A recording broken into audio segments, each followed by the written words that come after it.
اس سلسلے میں ایک تو ضابطہ ہے، اور ایک ہمیں اس سلسلے میں جو شرعی ہدایات ہیں،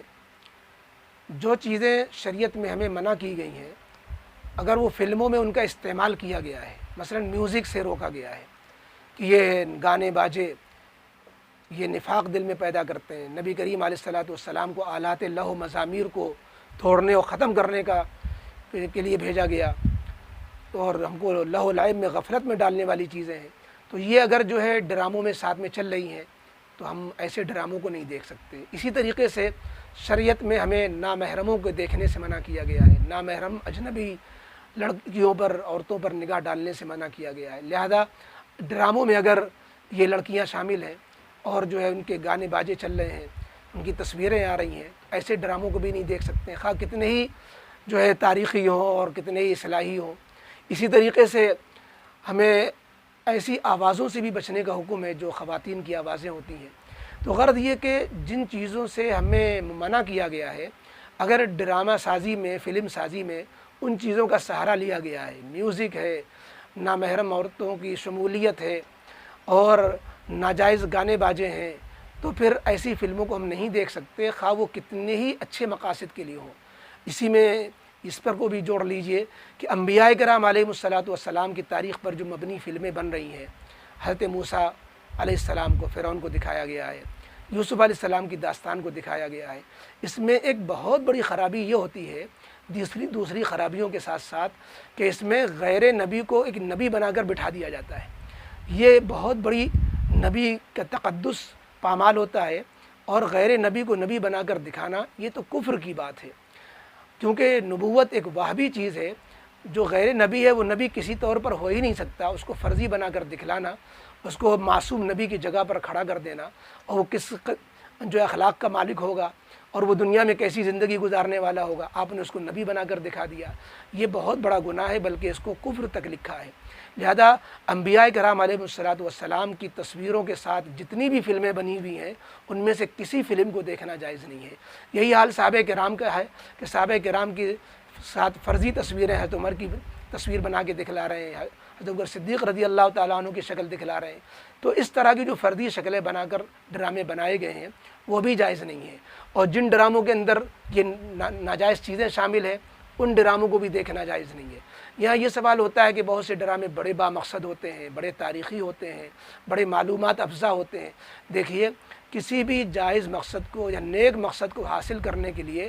اس کا طریقہ بھی جائز ہونا چاہیے۔ طریقہ اگر ناجائز ہے تو نیک مقصد کو ناجائز طریقے سے حاصل کرنا درست نہیں ہوتا۔ کوئی آدمی جو ہے ایک نیک مقصد کے ہم غریبوں کی مدد کریں گے اور اس کا طریقہ یہ اختیار کرے کہ جو لوگ زکوٰۃ نہیں دیتے ان کے یہاں ڈکیتی ڈالنا شروع کر دے،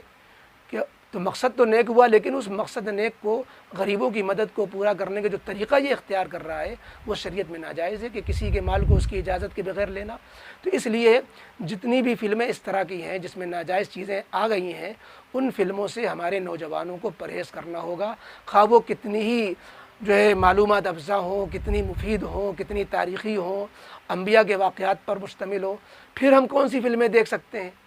اس طرح تو سبھی منع ہو جائیں گے، کیونکہ جتنے ڈرامے بنائے جاتے ہیں، جتنی فلمیں بنائی جاتی ہیں، سب میں تقریباً یہی چیزیں شامل ہوتی ہیں۔ ایسا نہیں ہے، بہت سی تاریخی فلمیں اس طرح کی بنائی گئی ہیں جس میں جو ہے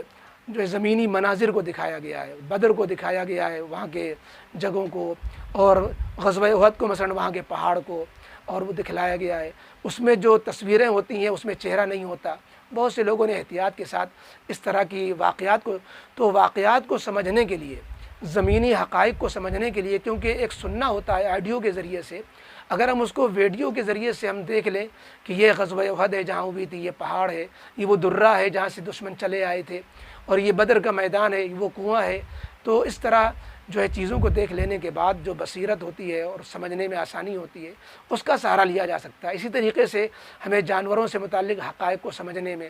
یا مثلا تاریخی مقامات کو سمجھنے میں، کسی ملک کے سیر کرنے کے لیے ہم اس ملک میں نہیں گئے، لیکن اس ملک کے مناظر، وہاں کے صورتحال کو دیکھنے کے لیے ہم اس کو فلموں کو کے ذریعے سمجھایا جائے، ظاہر ہے کہ اس میں کوئی حرج نہیں ہے۔ اب ایک ضابطہ یاد رکھیں، اس ضابطے کی روشنی میں آپ کسی بھی فلم کو دیکھنے کے جائز و ناجائز ہونے کا معیار آپ کے سمجھ میں آ جائے گا۔ وہ ضابطہ حضرت مفتی نظام الدین صاحب رحمۃ اللہ علیہ نے نظام الفتاوی میں بھی لکھا ہے، جس کا خلاصہ یہ ہے کہ ہم جو مناظر اور جو واقعات اور جو چیزیں خارج میں دیکھ سکتے ہیں، باہر سے دیکھ سکتے ہیں، ان چیزوں کو، ان مناظر کو، ان واقعات کو ہم آلے اور مشین اور ٹی وی اور موبائل کے واسطے سے بھی دیکھ سکتے ہیں۔